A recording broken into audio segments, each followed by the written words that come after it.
فَإِذَا قَرَأْتَ الْقُرْآنَ فَاسْتَعِذْ بِاللَّهِ مِنَ الشَّيْطَانِ الرَّجِيمِ۔ آج سورۃ النحل کی آیت نمبر 98 سے بیان ہے۔ پس اے رسول مکرم، جب آپ قرآن پڑھیں تو شیطان مردود سے اللہ کی پناہ طلب کریں۔ تو سورۃ النحل کی آیت نمبر 98، جیسے کہ قرآن کریم میں ایک جگہ اور بیان ہوا، فوسوس الیہ الشیطان قال یا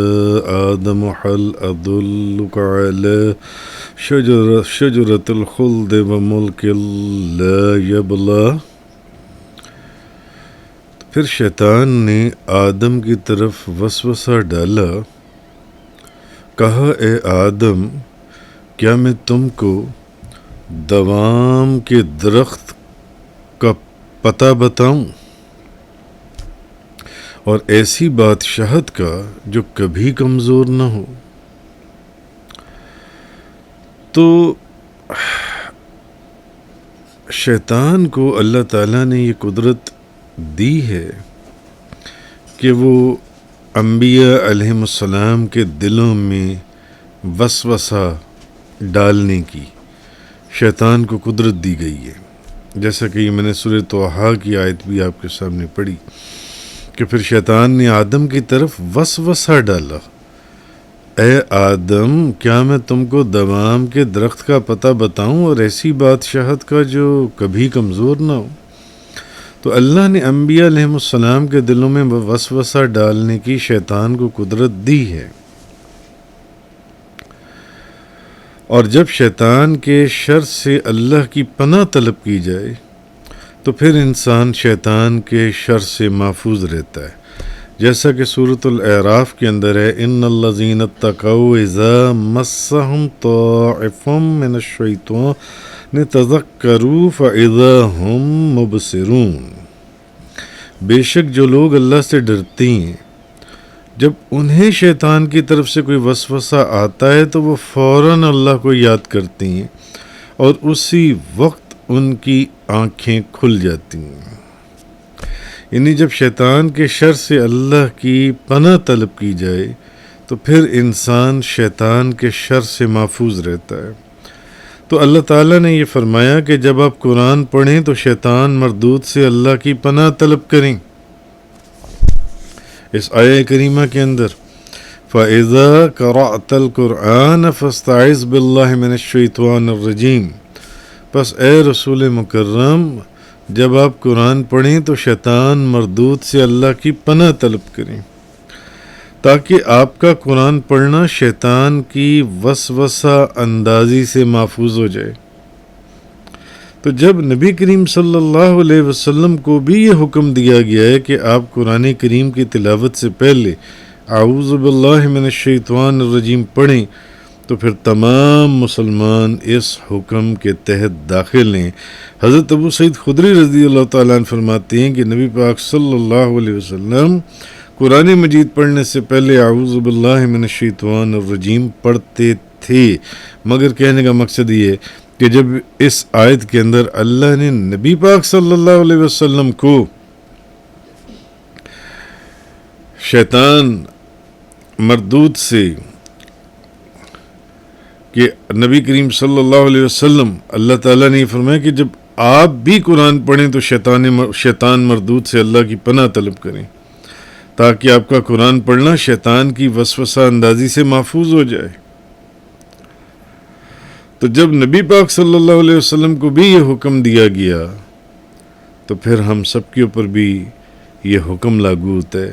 کیونکہ نبی پاک صلی اللہ علیہ وسلم بھی قرآن مجید پڑھنے سے پہلے اعوذ باللہ من الشیطان الرجیم پڑھا کرتے تھے۔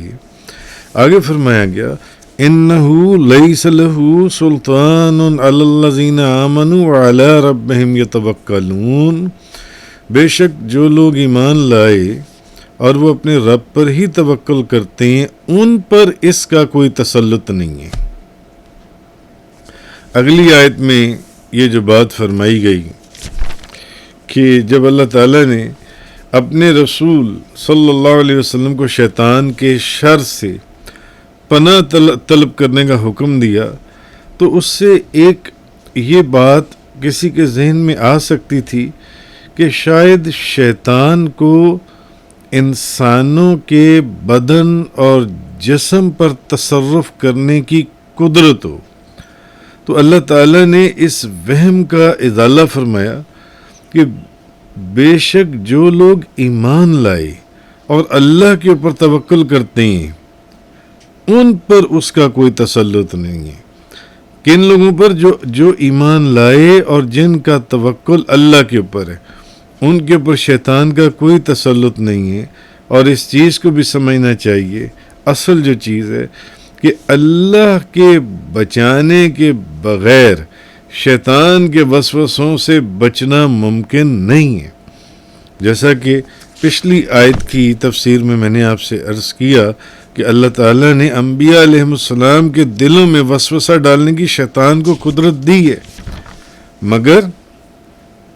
بات یہ ہے کہ شیطان جو ان سے کہ یہ اسی کے اوپر اس کا تسلط قائم ہوتا ہے جس کو اللہ کے اوپر توکل نہ ہو، جس کو اللہ کے اوپر یقین کامل نہ ہو جو ان سے۔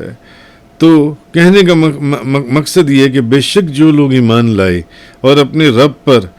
توکل کرتے ہیں ان پر شیطان کا کوئی تسلط نہیں ہے۔ اور یہ بھی، مگر اس کے ساتھ ہمیں ذہن میں یہ چیز رکھنی چاہیے کہ اللہ کے بچانے کے بغیر شیطان کے وسوسوں سے بچنا ممکن نہیں ہے، اللہ کے بچانے کے بغیر۔ اس لیے بعض محققین نے، مفسرین نے، انہوں نے یہ لکھا ہے کہ اللہ کے بچانے کے بغیر اللہ تعالیٰ کی معصیت سے بچنا ممکن نہیں ہے،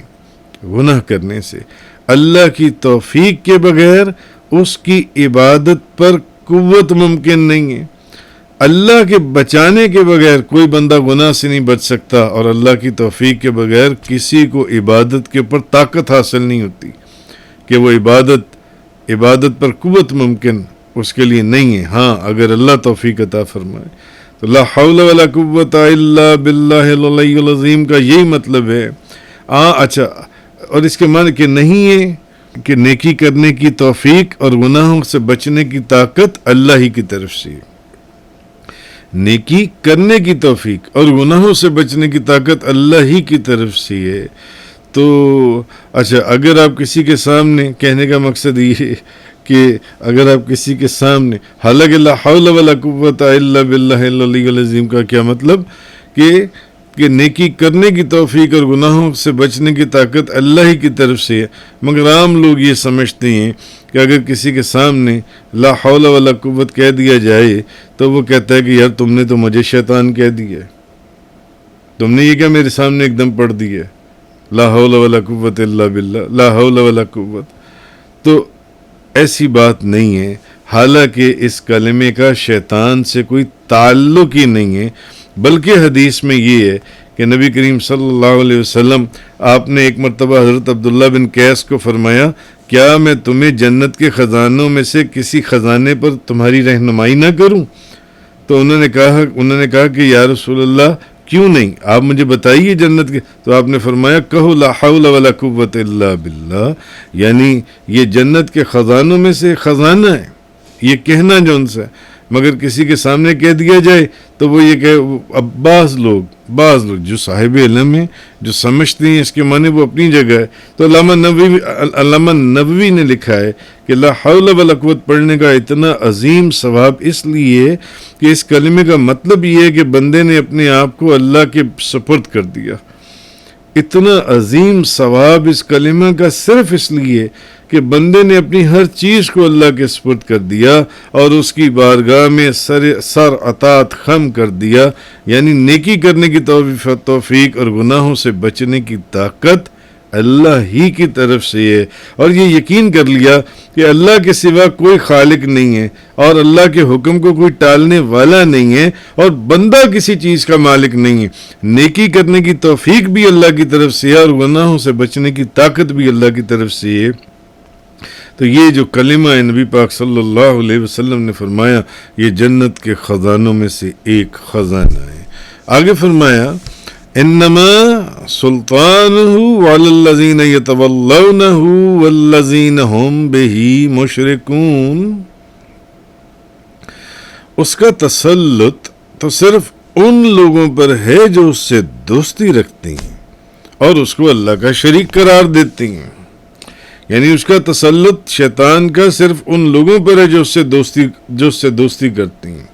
مگر جو اللہ کے اوپر توکل کرتے ہیں، اپنی ہر چیز کو اللہ کے سپرد کرتے ہیں، اللہ پر یقین رکھتے ہیں، ان کے اوپر اس کا تسلط نہیں ہے. یعنی اس کا تسلط تو صرف ان لوگوں پر ہے جو اس سے دوستی رکھتے ہیں اور اس کو اللہ کا شریک قرار دیتے ہیں. تو کہنے کا مقصد یہ ہے کہ شیطان کو ان لوگوں پر تسلط حاصل ہے